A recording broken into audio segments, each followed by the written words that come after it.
Well, welcome everybody to all of our campuses, many throughout the Twin Cities today. So glad you made it to church. I also want to welcome those of you who are watching online around the country and world.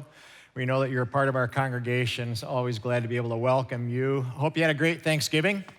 Others of you are like, why did we invite those people? Our relatives are crazy. But hey, before we dive in today, most of you know that we're trying to raise $25 million to put a permanent campus on the west side of the Twin Cities over there in Wayzata, Plymouth area. And cards are coming in and we're making progress, but if you haven't yet made a commitment, I urge you to fill out a card and get it into us by this Thursday, which is November 30th, because we can't go forward until we have $25 million committed over the next 2 years. We're not gonna go into debt. We don't think there's a lot of faith in just taking out a loan and bailing out that way. We're gonna do this in cash, and I believe that if we do this together as a church, we're gonna get there. So that the people on the west side of the Twin Cities can have a great church to go to, just like those of us who are sitting in one of our campuses right now, one of our 6 campuses, a permanent site, just like we all have a seat and a place to go to, we'd like to provide that for the folks out there in Wayzata who are deep, deep sinners. I just have to keep saying that. You know I'm kidding, but actually not. But there's a variety of ways you could do this to get a card and to start giving. You know, stop by one of the tables in our lobby. All of them have a table where you can get a card, drop the card off in the mail, or go to our website. You can read it there. Again, by November 30th, we're a church of about 30,000, 35,000 in-house and online. And, you know, a variety of ways this could happen. If just 5,000 of us gave $5,000 above and beyond our normal giving the next 2 years, we'd make the 25 million. Of course, it's not gonna happen that way. Some of you can do way more than that, and some of you have already been, letting us know, and I'm so grateful for you. Others of you can't do that much, and maybe not at all at this point in your life. And so my challenge is to think and pray about this, and please do what you can do to make this happen so that other people can come to know Christ, just like you and I get a chance to do that and walk with him every day. But today we're in a series called Anchor Deep, and we named it that way because if you have a boat that's tied to a dock and a hurricane comes in, that boat is gonna get torn apart along with the dock. The only chance of that boat surviving is if it's anchored deep somewhere in a bay or harbor or even out at sea, anchored deep with several anchors so the wind and waves can kind of blow it around. That's the only chance that it might be able to survive a hurricane. And here's what I know about every person here, every single one of us. Here's what I know. We're gonna get hit by hurricanes. And often they come without warning, without any regard for who you are as a person, how good or bad you are. And when one sweeps into your life, here's the question: will your anchor be deep enough to hold? Will it be deep and strong enough to get you through a storm? Because the time to prepare for a storm is when you're not in one. When the seas are calm, and by the way, anchors come in all shapes and sizes. This is a big, enormous one for a huge ship.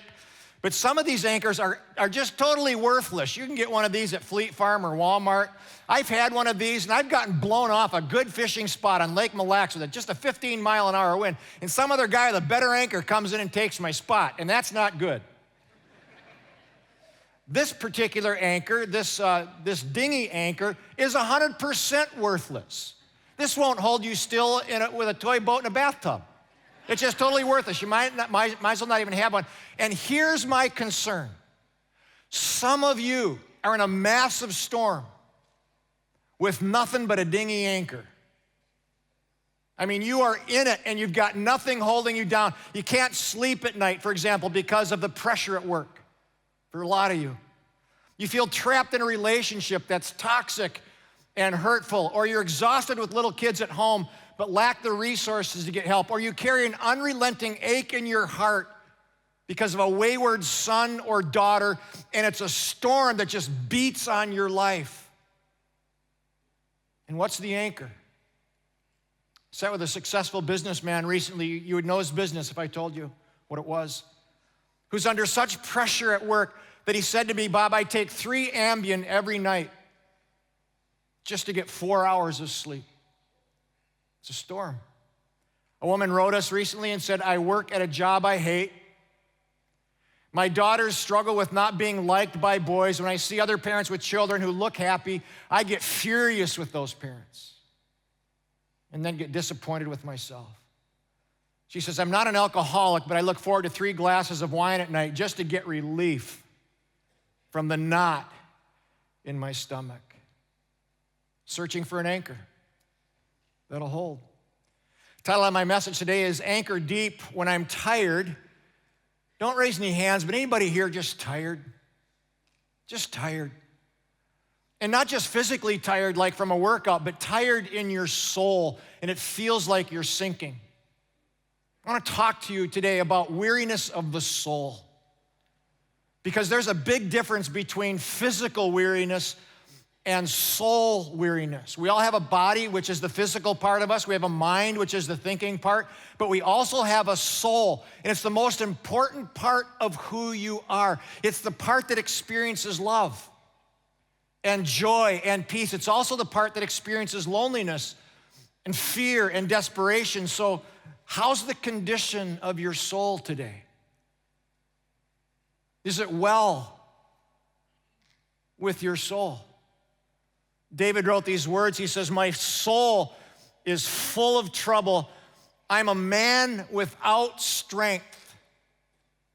He says because his soul's in trouble, he's in trouble. What's the cure for that?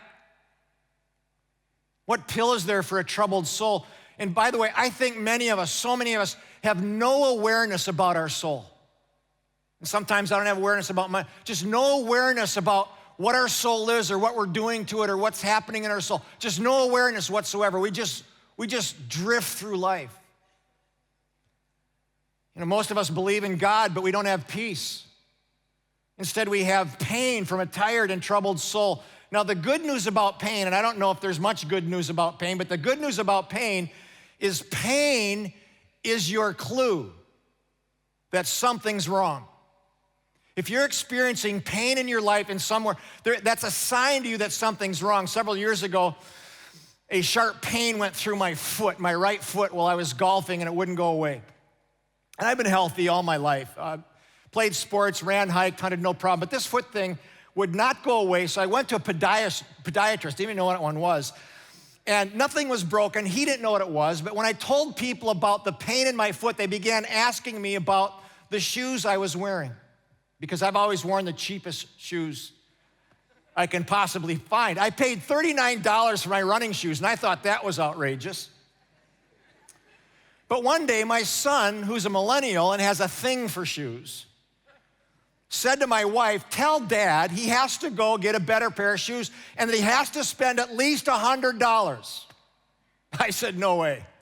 Not gonna happen, not in a million years. I'm not paying over $39 for a pair of shoes. No pair of shoes is worth $100.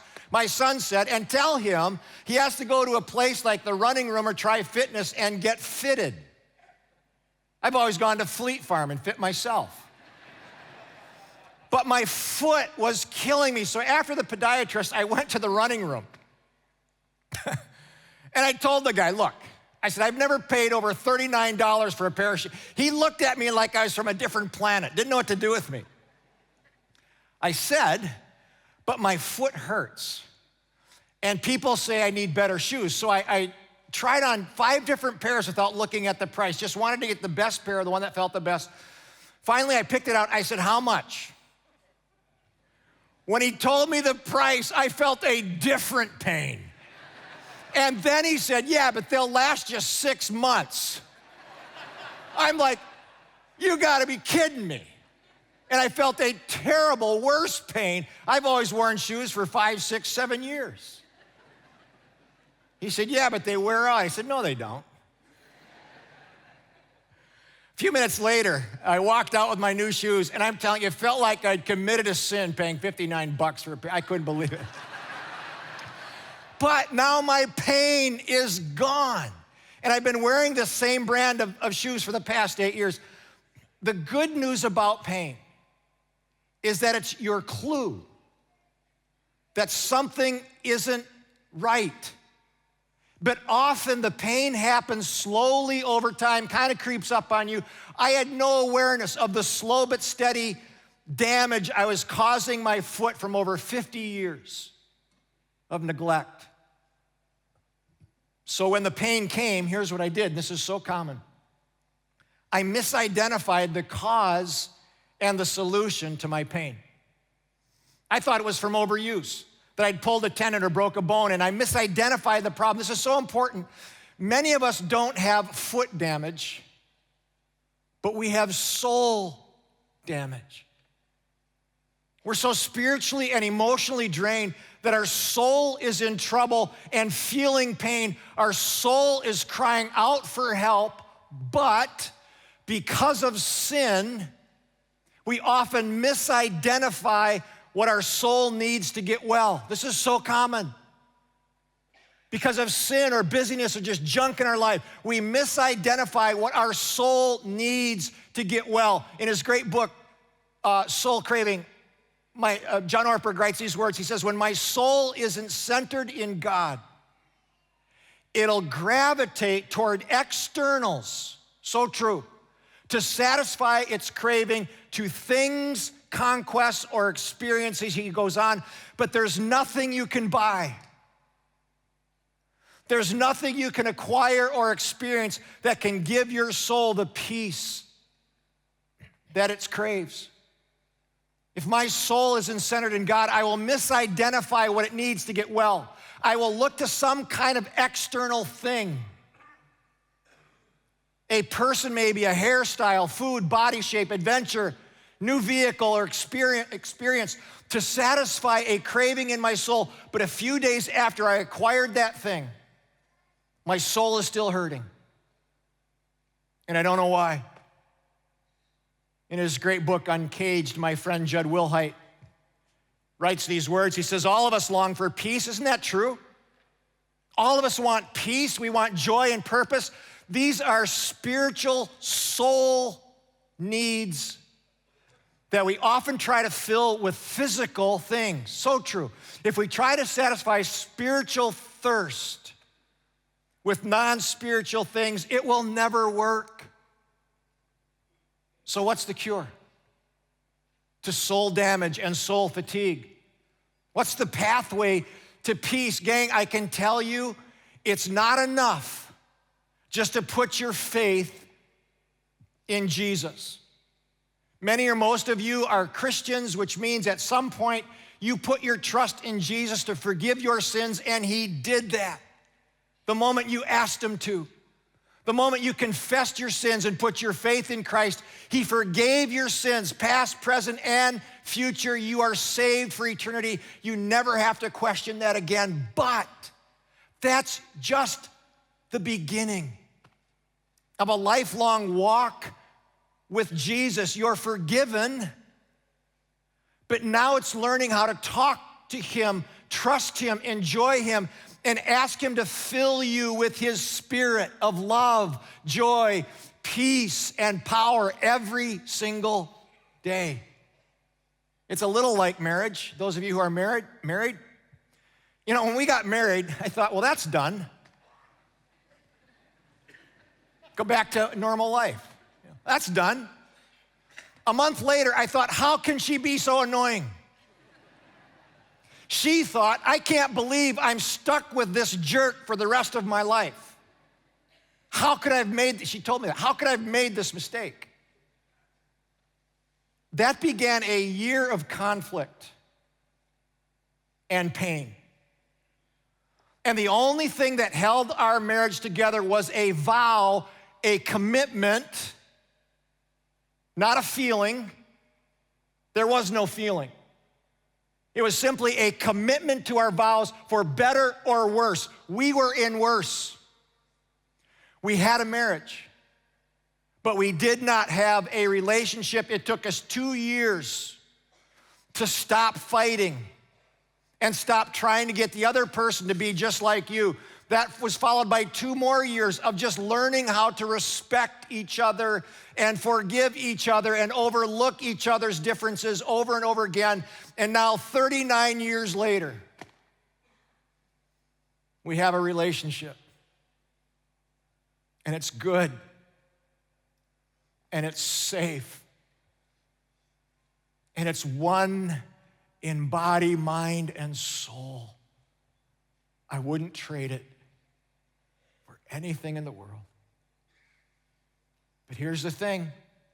Every single day, my wife and I need to renew and rekindle our love for each other with hugs, kisses, with kind words, gentle touches, with little rituals that keep our souls tender toward each other. And it's the same with our relationship with Jesus Christ. Praying a prayer to trust Jesus is just the beginning of learning how to enjoy him, talk to him, and invite him into the hidden parts of your life.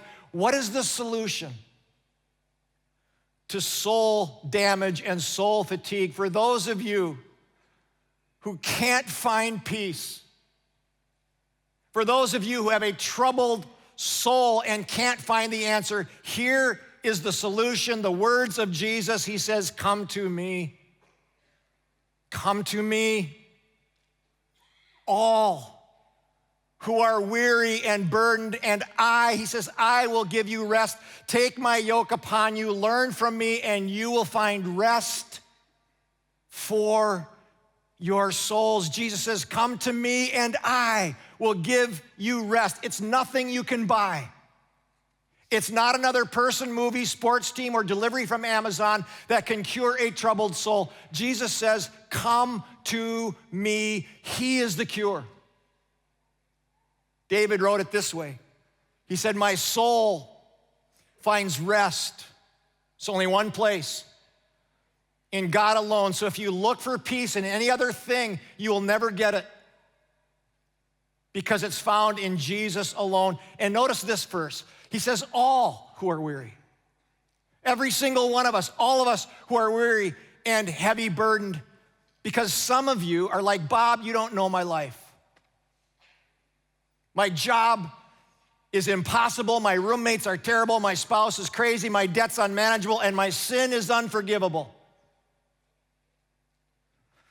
But God knows all about it. He knows what's damaging your soul, and he says, look, it doesn't matter. Anyone, doesn't matter what you've done, who you are, what place you're in life, all who are weary and heavy burdened, come. Gang, God knows you're tired. He knows it's hard. He sees your stress and how unmanageable your life is, and he says, come, just come anyway, all of you, and I'll give you rest. A dad wrote of how his 3-year-old son used to approach him when his little boy was tired or scared and just needed to be held, and the little guy would reach out his arms to his dad, and he'd say, hold ya, daddy, hold ya. His 3-year-old version of hold me, daddy. That little boy is now a grown 30-year-old man. And one day he came home from work and found that his wife had left him for another man, and it destroyed him. So he called his dad in tears and asked if he could come over, and his dad said, of course, son. He drove 5 hours to his parents' home. He walked through the door, collapsed into his father's arms, sobbing with grief. And this kind and loving dad held his son close, and he writes these words. I could almost hear my 30-year-old son say, hold you, daddy, hold you.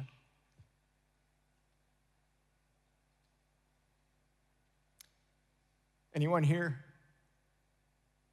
just need to be held? Anyone here need to come to the Father and feel his loving embrace? Jesus said, come. My arms are wide open. Maybe for some of you today, for the first time ever, you'll come to him and just say, I can't do it anymore. I need help. Jesus, I'm coming to you. Maybe for some of you, the first time today. And then Jesus said these words in the same verse. He says, take my yoke, kind of a strange word, take my yoke upon you and learn from me. There's a better way to do life. than a lot of us are doing right now. There's a learning that needs to take place. Jesus says, learn from me, for I am gentle and humble. You can trust me. I'm not going to beat up on you. And you will find rest for your souls. A yoke was something a farmer would fasten around the shoulders of his oxen so his oxen could plow the fields and do the farmer's work. And Jesus is saying, look, take my yoke upon you and learn from me. There's a different way to do life. And so just like oxen needed to surrender its will to the Father, Jesus says in order for us to find rest for our souls, we need to surrender our will and our ways to him and learn a different way to live. Not to resist him, but to live according to his will and wear his yoke willingly. Part of the key to finding rest for our souls is that we finally surrender our will. Not my will, but yours be done, God. Surrender our will to God. Finally, surrender. And this is so important. After 61 years of living life and dealing with all the fears and insecurities that I have, and I've wrestled with them all my life, I have learned there's only one cure for a troubled soul, and it's this word, surrender. If there was a different word, I would tell you. But after 61 years of following Christ, reading his word in prayer, and just trying to figure this out, this is the key to finding soul repair. I've got to surrender my life to Jesus every single day, several times a day. And so every morning I pray a prayer that goes something like this: Jesus, I surrendered my life to you. I'm so desperate for your peace. I'm so dependent on you for your help and protection today that I'm just offering my life to you to lead me. It's putting my life under the care and authority of Jesus Christ and asking him to lead me all through that day. And then somewhere during that prayer, every single day, I remind myself of who God is. That he's almighty, all-knowing, and all-present. So I say this: God, I know that you are almighty. There's nothing you can't do. You created the world, the universe. You created me, everything that exists. God, you are almighty. And then I say, God, you are all-knowing. There's nothing you don't know. You know everything about my fears. You know everything about my kids, my marriage, my struggles. You know everything about who's going to be in church in a few days and the exact words that each person needs to hear. I don't know, God, but you do. I'm trusting you to tell me what those words are. And then I say, God, you are all present. You're almighty. You're all knowing. You're all present. You're right here with me in my office or wherever I'm praying this prayer. You're right here. You live around me. You live inside me by your Spirit. And so this is what I pray. God, will you, by your almighty power and almighty knowledge, will you give me your power and give me your wisdom and knowledge? Fill me with your Spirit and lead me through this day. What a way to start a day. Instead of how, many of us start our days. Every day I pray this prayer because the pressures and fear I feel are like weeds that try to grow back every single day and choke out God's peace. I can almost feel some of you resisting and wanting a different solution to soul fatigue. But gang, I'm telling you, there isn't one. If there was, I'd tell you. Jesus said, come to me, all who are weary. I will give you rest. Take my yoke upon you. You'll find rest for your souls. And it's every single day. For me, it starts in the morning, because if I don't surrender my life to Jesus first thing in the morning, the weeds grow back and choke out my peace. So here's what I do. This is my daily routine. I close my office door. I push everything aside. I avoid the office chit-chat. I love office chit-chat. I would love to start my day with, but I don't. I know that if I get into office chit-chat, that's gonna take me away from my time with God, and I never, ever, ever open emails first thing in the morning. Emails are a death blow to soul surrender. Why would I ever open up my emails and let emails jerk my soul around long before I check in with God. Why would I do that? So every day, man, if you check emails first thing in the morning or Instagram, which I don't even know what that is, but they say it's a thing. Actually, I do. I'm not that stupid. But I'm telling you, gang, if your first thing in the morning is to check emails, Instagram, social, whatever it is, just sign up for soul weariness. Just sign up. Because your soul is going to go down a path.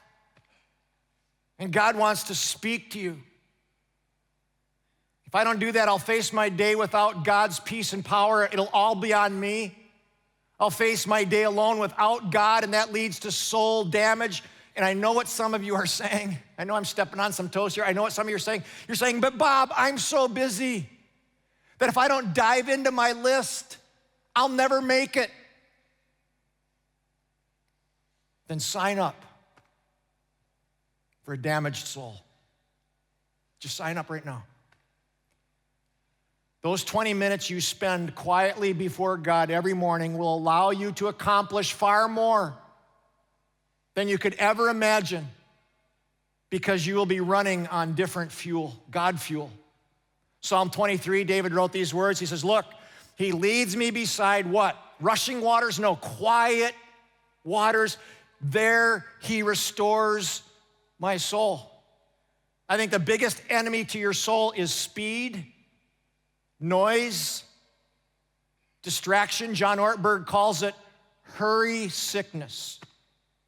We're just hurried. We just run through life. It's when you've said yes to too many things and now your life is out of control, but it's by quiet waters where God restores you. Not when you're flying through life and filling every spare minute with your list. So I want to ask you, do you have a time and place every day where you're quiet? Do you have a time and place where you surrender to God and he restores your soul beside quiet waters? And I know that this is new for some of you. So give yourself time to grow into this. And at first you might feel awkward, or what am I doing, or I'm not hearing from God. If this is new, start your quiet water time by reading 1 or 2 pages out of a devotional. I use this one by Sarah Young. I read a page or 2 out of this every single day just to start my day, quiet my soul. Don't rush through it. Sometimes I'll linger on a phrase or a statement for several minutes, but then don't use this as a substitute for the Bible. A lot of people make that mistake. So the next thing I do is I read a few pages out of an inspiring book that inspires my spirit. Then I read a few verses out of the Bible, and then I pray my prayer of surrender. And I'm telling you, this simple routine quiets my spirit and invites God into the rest of my day. There's no pill. There's no other person or possession. Your soul finds rest in God alone. But here's what I think. I think some of us might be a little afraid of God, or he's mysterious to us. And so we're reluctant to open up to him and invite him into our life. When I was a boy, we lived in a neighborhood near Chicago where the houses were lined up and down the streets, and our backyards bumped up to each other. And our backyard bumped up to a neighbor who had these high, very thick bushes, and they were like a fortress that lined his entire backyard. And during those 5 years we lived there, we kids never once met or even got a look at the people who lived on the other side of those bushes. The old man's name was Mr. Angelopoulos. No kidding, he was Greek.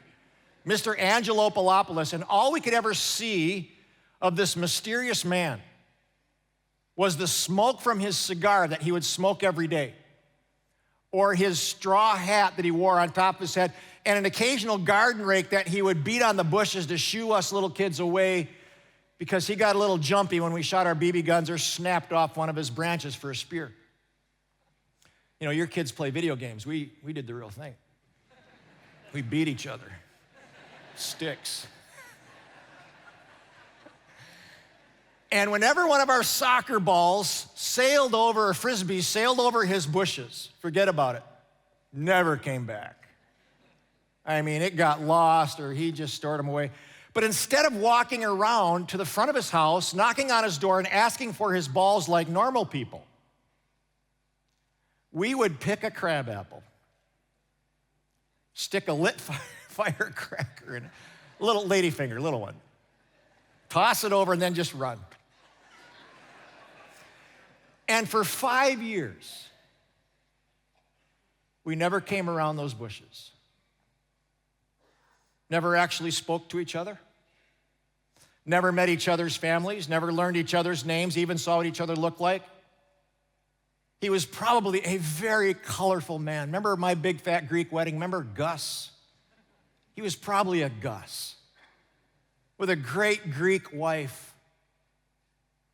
But we were a mystery to each other. And we were afraid. I'm telling you, one of my regrets is that I never walked around those bushes. I'll bet Gus and his wife were kind and good people. I'll bet he had the most beautiful garden. I'll bet his wife was a great cook with a big apron and a big smile and she made great, authentic, wonderful Greek food, which I love, and I missed all of it. We could have been friends. We could have had a relationship and had a peaceful feeling and spirit about each other. Instead, we lived in fear. And so here's what I would say to those of us who are afraid of God. Man, walk around the bushes. Walk around front. Knock on God's door and just say you're sorry for whatever you've done wrong, and He'll forgive you. And you will begin a relationship. And in that relationship, you will find peace for your soul. He's waiting every day with outstretched arms for His sons and daughters to come to Him and just say, hold you, Daddy. Hold you, Daddy.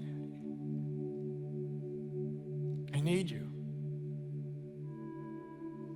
I need your strength. I need your love. I need your guidance. Jesus, I need you to heal me.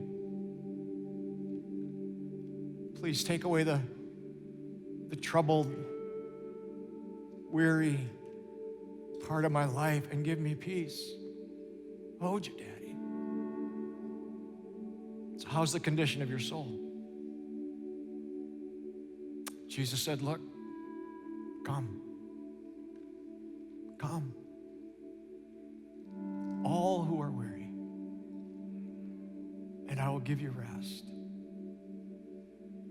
And how we want to end today is with a song at all campuses. I'm just going to invite you to stay seated. And this is a familiar song to many of you, but I just invite you to let the words wash over you and let God speak to you through this song. Let it be your prayer.